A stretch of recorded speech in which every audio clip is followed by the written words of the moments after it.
hay unas 15 universidades, una ciudad universitaria, de las más universitarias de Colombia. Entonces, la gente estaba enfocada en ser profesional.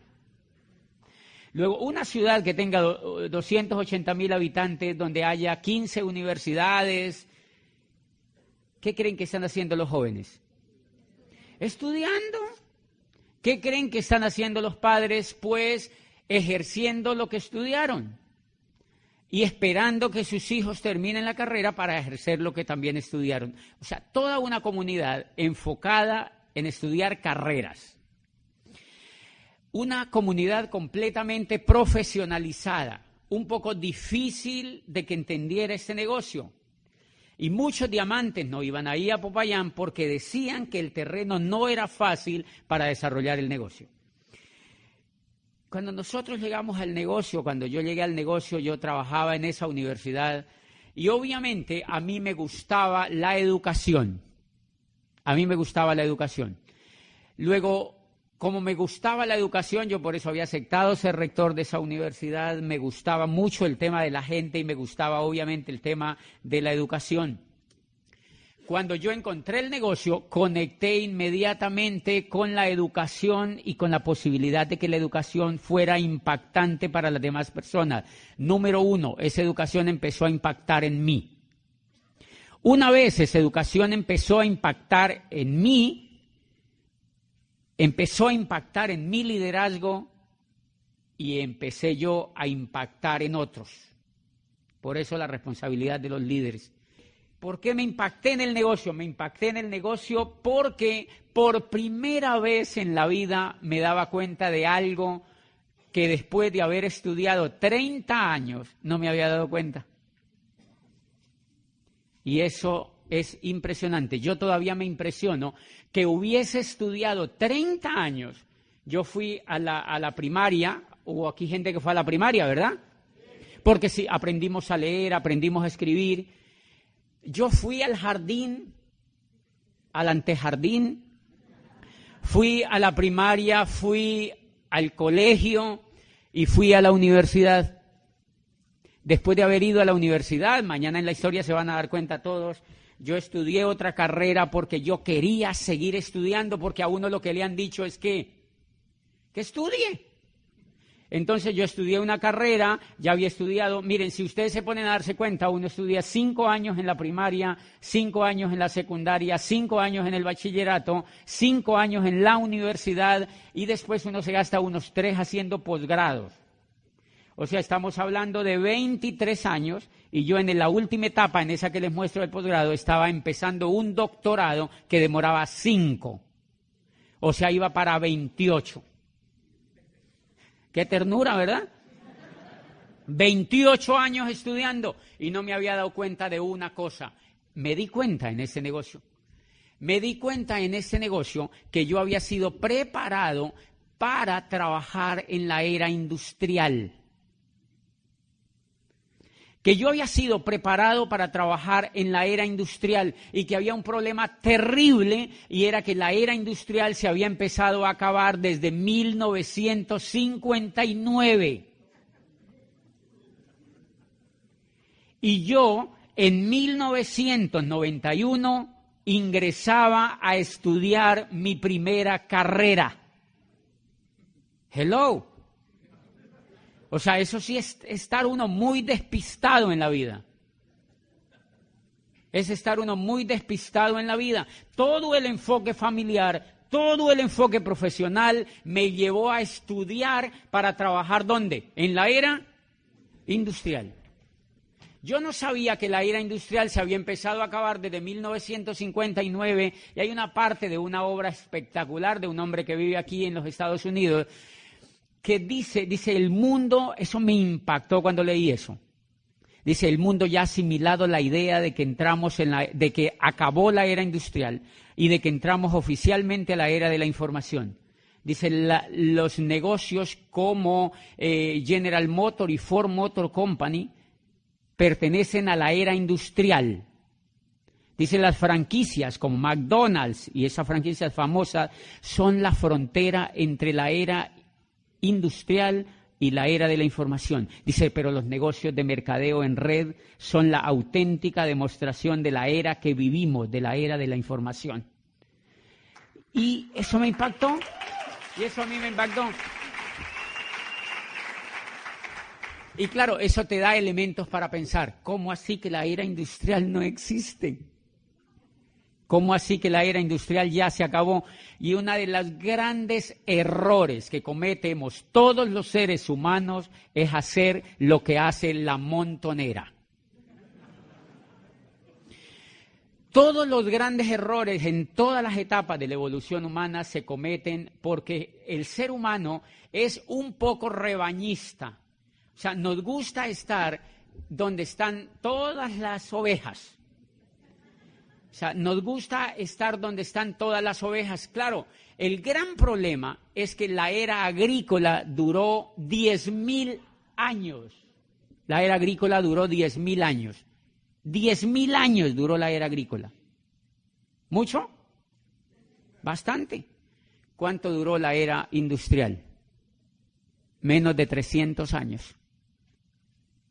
Quizá la gente creía que la era industrial iba a durar 10.000 años. No, duró menos de 300 años y sucumbió. ¿Cuál es el gran colapso? Nosotros, y esa es una cosa importante para el liderazgo, porque muchos de los líderes no se califican a diamante porque no saben qué es lo que están haciendo.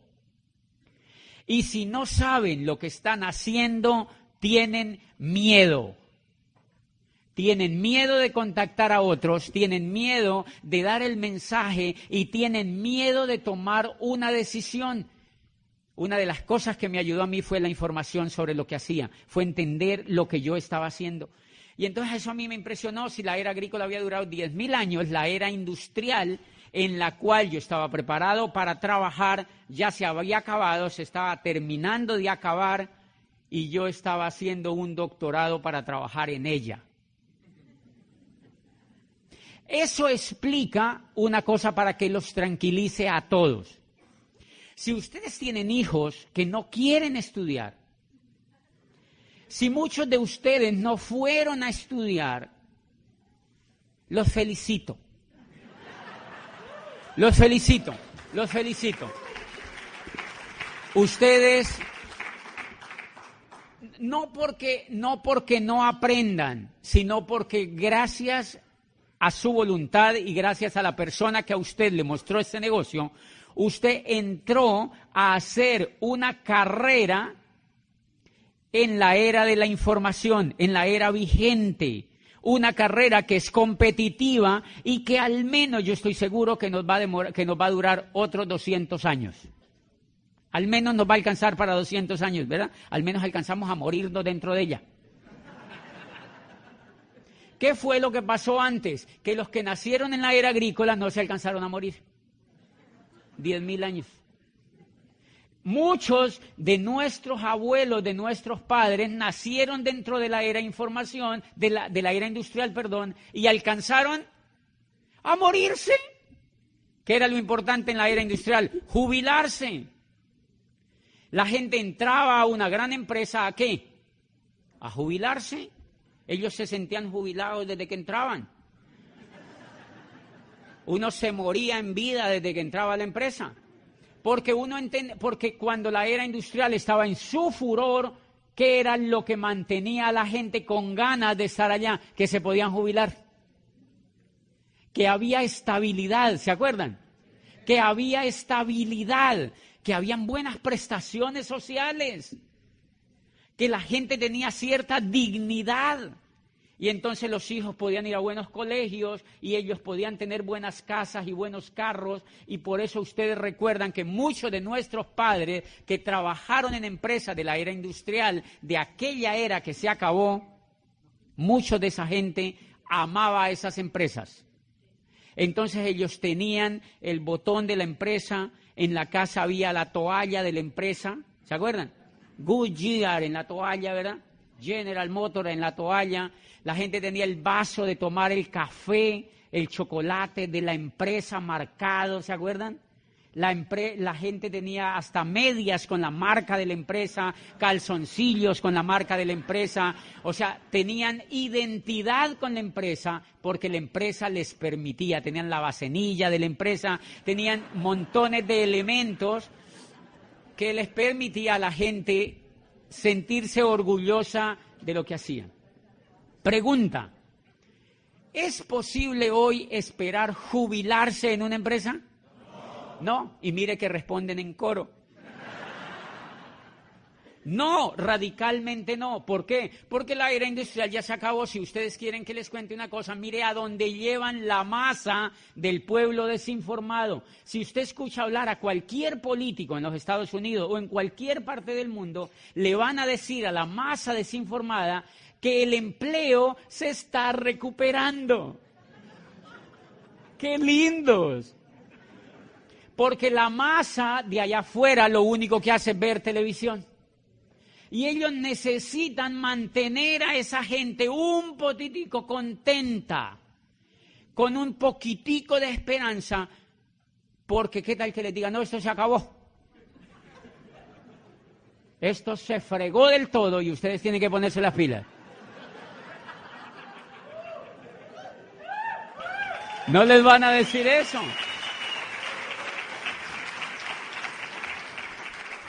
Entonces le muestran a la gente estadísticas donde le dicen el empleo se está recuperando. Mira, estaba el desempleo era del 20 o del 25 y ahora estamos en el 24.85. Dice, hemos bajado medio punto y esto va bien, se va recuperando. Toda la teoría, todo lo que sale en este momento de gente seria que analiza el cambio de era, dicen el empleo es un asunto del pasado.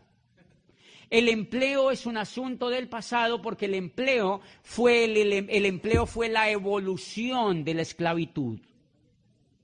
El empleo fue el estadio donde llegó la esclavitud una vez y acabó en la era agrícola. Entonces apareció el empleo.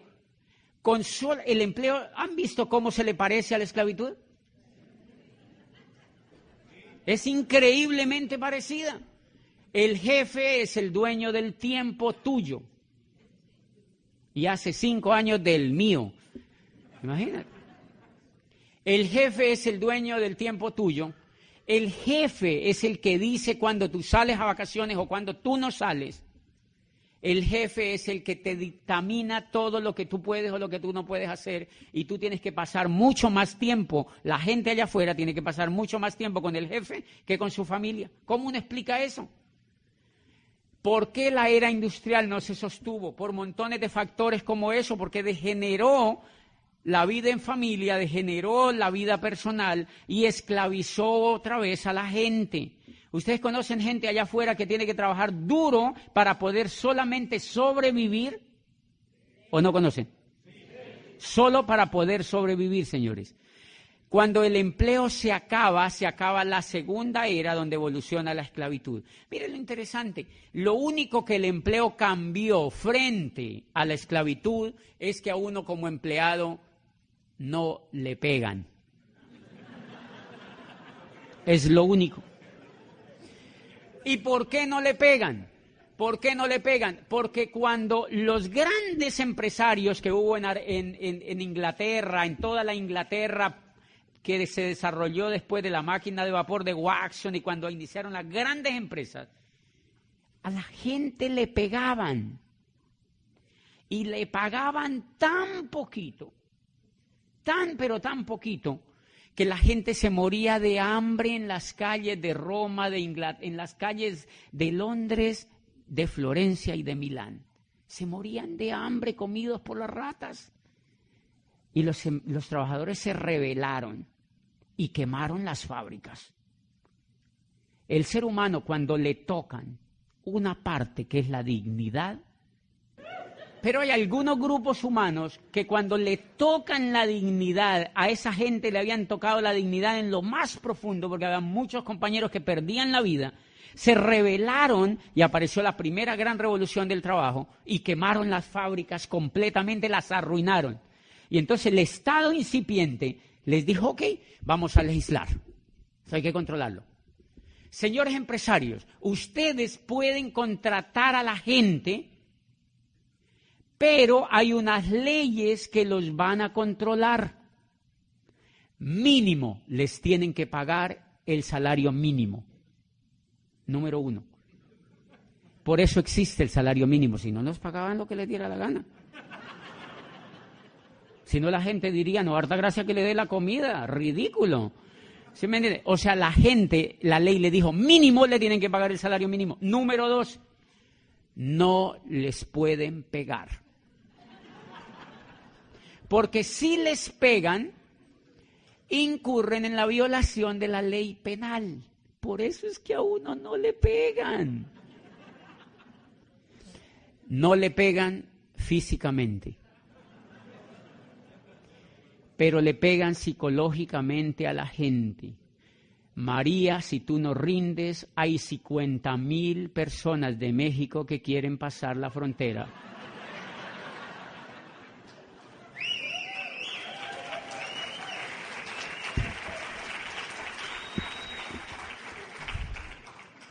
Y sigue igual, o sea, la pelea fue peor porque entonces no fue físico, fue psicológico. ¿Cómo tú controlas la violencia psicológica? ¿Quién la tipifica? ¿Quién la penaliza? ¿Quién controla eso? Señores, y entonces la gente empezó un juego impresionante. Si ustedes en esta convención líderes toman conciencia un poquitito más del tema que nosotros hacemos, ustedes se levantan de esa silla y se van a Diamante. Porque si no se han levantado de esa silla para irse a Diamante, es porque todavía no son conscientes de la gravedad que es si uno no se hace diamante en este negocio. Porque no comprenden el entorno. Porque quizá creen que es un jueguito. Ay, sí, me metí ahí en el negocio de productos, ahí dándole a ver qué pasa. No funciona. No funciona, no funciona. Es impresionante lo que está pasando en el mundo laboral. Yo voy mucho a Chile, el año pasado fui unas 5 veces a Chile y di una conferencia en una universidad prestigiosa allí de Santiago a estudiantes de la Facultad de Economía con sus profesores, hablando de esta crisis, de la crisis que el mundo de Occidente va a vivir por el acabose de la era industrial. Y yo les decía, y miren, ¿cuántos estudiantes aquí en Santiago de Chile están estudiando para trabajar en la era industrial? ¡Qué catástrofe! Por eso esos muchachos salen de la universidad con un título y van donde el papá y le dicen, papá, no hay nada. ¿Qué va a haber? Y el papá está más despistado que el hijo. Porque ninguno de los dos sabe qué fue lo que pasó, Y hay una cosa elemental que me impresionaba y que me daba cuenta que pasaba ahí en ese mercado de Chile. Y mire lo increíble. En Chile, el gobierno aprobó una ley democrática que permite contratar a la gente con 0 prestaciones sociales. Con 0 prestaciones sociales. Ese es el futuro que les espera a la gente que no se educa como empresario y a la gente que está esperando que la contraten y que la sigan explotando las empresas. Esas personas van a salir educadas a un mundo donde van a tener una calidad de vida increíblemente mala. En Colombia están contratando muchachos muy jóvenes, brillantes de prestigiosas universidades por $500. $500. Y cuando eso, le dicen al muchacho que es para que coja experiencia. Y cuando ya tienen unos 10 años, entonces ellos dicen, oh, si ya no corre igual, ya no es lo mismo, ya se está poniendo como canción, reemplacémoslo por 2 de 20. Reemplacémoslo por 2, cuando ya la persona está cumpliendo 40 años, entonces lo reemplazan por 2 de 20. Y la persona sale allá desinformada, desmotivada, completamente desahuciada por el mundo laboral, a echarle la culpa al gobierno, a echarle la culpa a los demás. y a quejarse, y a quejarse, y a quejarse, y a quejarse. Carencia de información. Mire, en todo lo que nos ha metido el mundo laboral, la era industrial nos metió en un jueguito increíblemente espectacular. La era industrial nos metió en este jueguito y es que nosotros, fíjense, por eso les digo que no, mire, la gente en general hace este juego allá afuera. La gente va y estudia. Normalmente el papá paga el estudio. ¿De quién es el colegio donde el muchacho estudia? ¿De un rico o de un pobre? Normalmente de un rico. Casi los pobres no tienen colegio, mire qué cosa tan rara. De verdad, es bien raro, pero ese colegio es de un rico. ¿Quién trabaja para pagar ese colegio? El papá trabaja en un puesto, hace lo que haya que hacer para pagar ese colegio. Okay. El muchacho estudia y cuando se va para la universidad, normalmente el muchacho saca un crédito. Aquí también se da igual, le dan un crédito para que estudien y el muchacho se va con un crédito a la universidad. Cuando ese muchacho sale de la universidad, sale con la primera cruz. Una deuda. Lo han educado para que se endeude. Y él ya sale con la primera gran deuda. O sale el muchacho o sale el papá. Pero nadie se vuela de esa deuda. ¿Ok?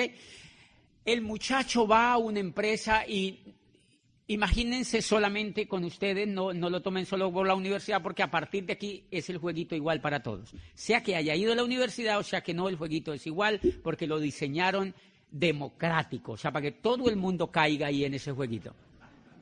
¿En qué consiste? El muchacho va allá a la empresa y lo contratan. ¿El dueño de la empresa es un rico o un pobre?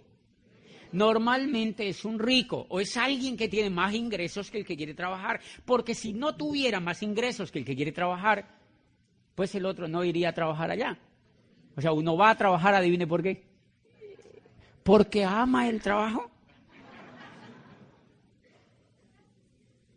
Porque lo ama.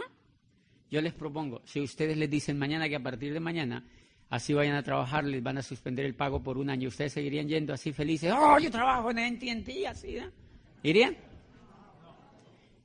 Uno va a trabajar porque tiene que vivir. Lo que pasa es que la gente, a uno lo educa para que yo amo el trabajo. O sea, sí, hay gente que le gusta lo que hace y no todo el mundo lo hace por dinero, pero la gran mayoría de gente le tiene que ir a trabajar porque no tiene dinero. Y entonces miren lo que pasa, el muchacho va a una universidad, sale con una deuda y va y se emplea a una empresa, la empresa del rico, y el rico se asegura que le pague lo suficientemente poco para que él nunca se vuelva rico. Y el muchacho no sabe cómo es el juego de la economía. Entonces el muchacho se va para la casa y cuando llega a la casa, como él ya tiene sueldo, él dice, estoy como aburrido aquí en la casa. Entonces él va a un centro comercial y en el centro comercial lo primero que ve es un plasma. Y él dice, no, pues yo no lo voy a comprar a contado, yo lo voy a comprar a crédito. ¿Quién le vende el plasma? Un rico. Y entonces él se sienta cada que sale del trabajo, ya ahora va a trabajar todo el día y se sienta a ver el plasma. Y en el plasma le dicen todo lo que tiene que hacer y comprar. ¿Qué hace el muchacho? Va y compra lo que le dicen en el plasma. ¿Dónde va a comprar? Al almacén de un rico. Y él no se da cuenta, él va y compra al almacén de un rico y normalmente cuando él compra, él se da cuenta de un detalle, no le alcanza la plata. Yo les quiero hacer una pregunta. ¿Alguien ya se dio cuenta de ese detalle?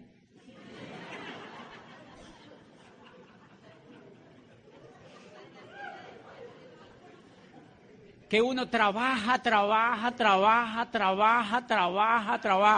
y no le alcanza la plata. Y uno no entiende qué es lo que pasa. Bien, como uno no entiende qué es lo que pasa, uno vuelve y pide explicación al plasma. Uno se sienta y uno le dice, y entonces uno dice, no me alcanza la plata. Entonces sale y le dice el plasma, tranquilo, si no le alcanza la plata, hay American Express. Hay Visa, hay Mastercard.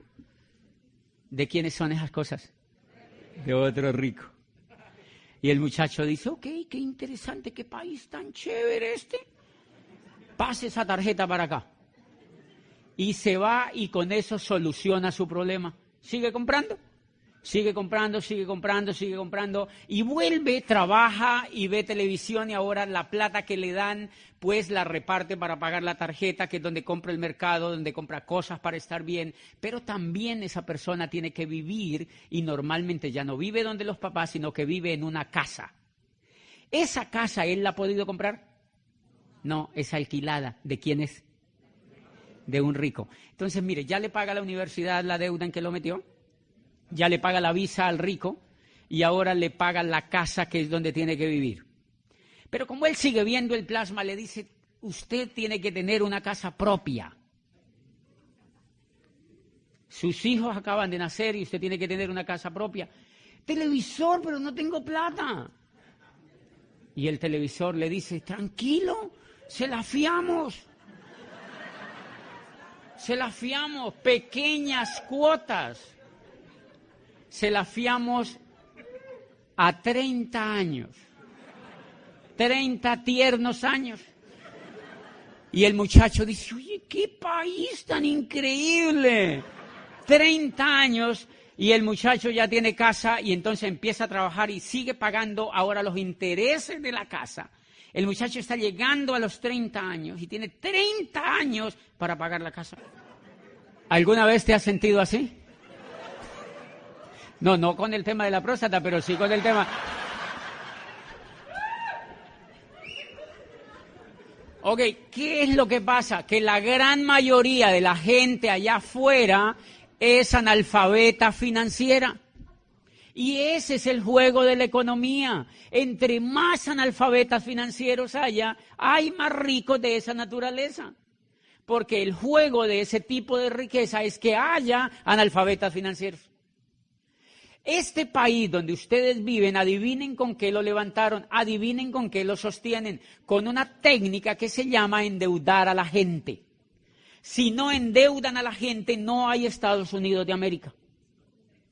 Si no hay esclavitud, no hay Estados Unidos de América, porque el modelo está hecho para enseñarle al niño desde que sale del vientre de su madre, pues del de la de él, obviamente, está hecho para enseñarle a ese niño que él tiene que endeudarse por su país. Él tiene que endeudarse. Por eso toda la publicidad está dirigida a que la gente se endeude. ¿Conocen gente endeudada aquí? ¿Han visto que toda la cultura ronda en torno a la deuda? Señores, si uno no entiende ese juego, a uno se le va la vida sin entenderlo y uno nunca puede hacer algo que valga la pena. Por eso amo este negocio. Por eso amo este negocio.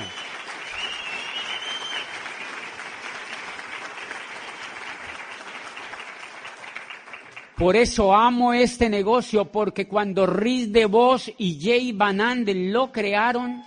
Lo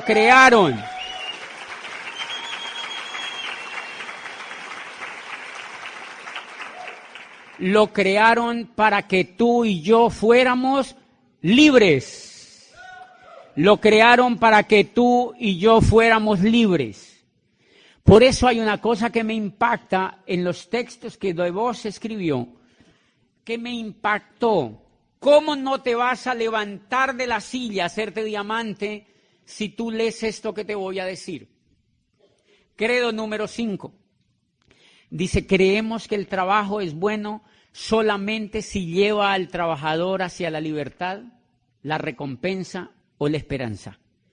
Dice, si tu trabajo no es satisfactorio en lo emocional, en lo psicológico, en lo espiritual y financiero, lo mejor es que lo dejes lo más pronto posible y te consigas otro que sí lo sea. Dice eso Riz DeVos en un libro que se llama Capitalismo Solidario.